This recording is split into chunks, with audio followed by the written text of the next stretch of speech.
Hello, ladies and gentlemen, and welcome back to another banger episode from the Griiimy and Map Squad. Today it's just going to be me, Griiemy, and I have something special for you.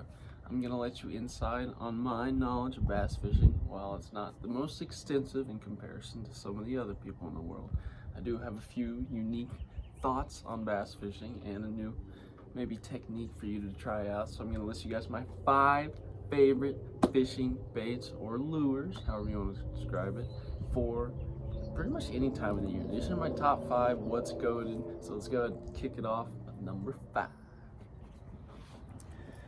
Alrighty boys, number 5, 4 and 5 are kind of tied to me. I'm really kind of impartial. It's just 2 kind of different styles of fishing that didn't really rank up.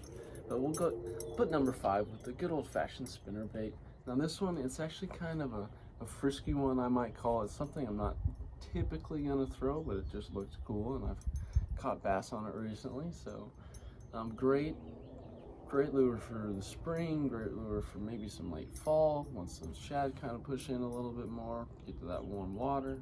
Actually not shad, just smaller bait fish. The shad should have already died off.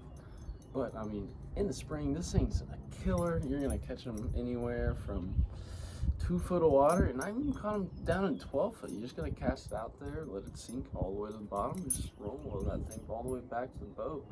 I mean, it's a killer bait. I've caught plenty of fish on this. It's really good to fill out a limit in the tournament, especially in March and spring. If you're just looking to cover water, you can use the spinnerbait really efficiently for that. Which leads us to number 4, boys. Number 4. Now this one is kind of a forgotten technique in my eyes. It's really just a variation of a jig, but it's the Hula Grub. Now this color, once again, is something that's a little bit more frisky. Typically I'm going to be throwing like a PB&J, or honestly, if I'm really feeling frisky, I'll just go kind of like a salt and pepper white with the chartreuse dip on the tails. And I'm telling you, went to a lake called Palm de Terre. Me and my partner, we finished 3rd place in that tournament, and there's like, I don't know, like 120 boats, and 4 of our fish, 4 of our keepers. It was a weird tournament. You're only allowed to keep 4 fish, and if you kept that fish, you couldn't call it. I don't know, just with the temperatures, it was really hot. But all 4 Hula Grub, and it was killer. It was a super fun day. Cut short because we had our 4 that we decided to take in. I think we only weighed, I think it was only like 14 pounds, and then 22 pounds won it. It was like 22 pounds, us 14 pounds, and I think one team above us at 16. So very large disparity in weights for that tournament. But yeah, all on the Hula Grub. You can fish this literally any time of the year. It's much more of a finesse tactic. So if it's a tough bite and your jig's not getting the job done, or they're not biting it all the way, you know how sometimes they're just nipping, switch it up, throw them something a little bit different, a little bit smaller in that Hula Grub. You get a lot more bites, boys, and the big ones will still bite this. I think we weighed in like 2 3-pounders, a 4, and then like one little dinky guy, somewhere close to that. But very cool. And on to number 3, and the top 3, man, for me, these are 3 baits that I just have so much confidence in to catch fish anywhere in the country. Granted, I haven't been to Okeechobee, so probably not gonna throw number 3 to me there. It's a jerkbait. A lot of grass in that lake, it seems, so might get snagged up a little bit. But the jerkbait is perfect for where we are at.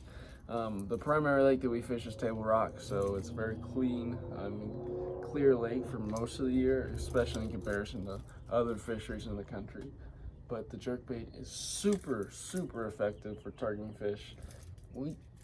Really any time of the year, I'm gonna say it, but whenever that water's super cold, it's December, it's January, it's February, you're fishing, it's like 39 degrees, you're getting rod freezing on your eyelets, you can slow it way down, pause between your twitches or jerks, and these things will catch the big ones in the coldest conditions. And it's super fun to be able to get out there in the winter and have confidence you're going to be able to catch fish.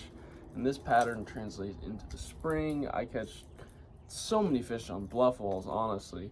That's where we normally throw these at Table Rock, but you can catch them in little shallow flats, off mid-lake points. It's super versatile bait, and something you need to utilize if you have maybe a cleaner lake, or some more depth on those bluff walls or stuff like that, just to get you really dialed in. But the jerkbait is something you really need to remember to always have Tide on. It's a must-have on our boat. So jerkbait, baby. And this is the Mega Bass Vision 110. It's like 30 bucks, but I'm telling you boys, these Mega Bass jerkbaits have the absolute best action.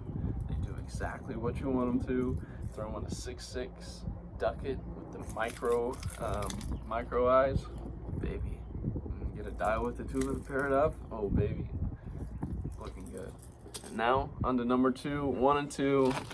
I'm just gonna hold them up at the same time because I really can't pick.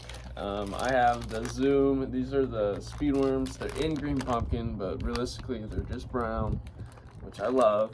And then also these are 3.5 inch tubes. This is my favorite color.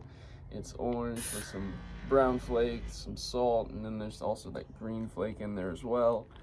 I've caught probably the most fish off of any other lure on these orange tubes. If you go back, watch our previous videos, pretty much any day of fishing, we're catching multiple fish on the orange tube. In Table Rock, I don't know what it is. The bass love it.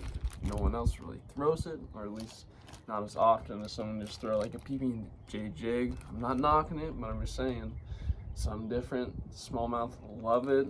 Largemouth still eat it too. It's crazy. And then the Speedworm, this is just such a big confidence bait for me. Whenever I was starting out fishing tournaments, I mean, I'd always have this on my spinning reel. Wasn't as efficient with the bait caster, so I just kind of eased into it. But with these things on a tricky head, you normally on Table Rock, you can go 1 for 4. So out of 4 fish you catch, one of those is going to be a keeper sized bass on these Speedworms. And I mean, you can't really beat that, especially whenever you're a young angler, you're trying to just get into it. And I still have these tied on. Why? Because if I'm in a tournament, I already caught a 4-pounder, and I'm just trying to fill out my bag, piece some up, and hopefully stick like a 3-pounder or so with it. Zoom Speedworms, I'm going to throw these on main lake points. I'm going to throw these on little secondary points, maybe back into a cove. I'm going to target wherever I think the bass are with these things, because this thing is such a subtle bait. It's an easy meal for a bass, and that's why these two are the best, because they're super subtle. This tube, I like to rig it not weedless, so I'm going to have the head with the hook protruding out like this. It's going to give it a nice spin whenever it's floating down, or not floating down, sinking down to the bottom.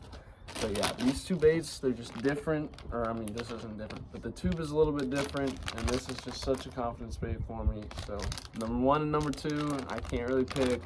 If I had to, I'd take the orange tube probably, but very close second, the green pumpkin Speedworms, which are actually brown, so that's what you're looking for. But hey, thanks for tuning in, boys. It was great to have you on the channel. If you haven't already, like, subscribe, comment, check out our most recent video, yeah, the Wordle.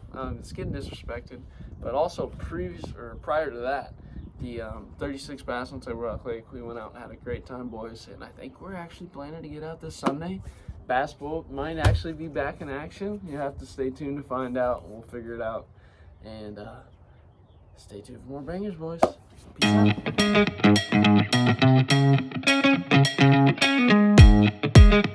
out.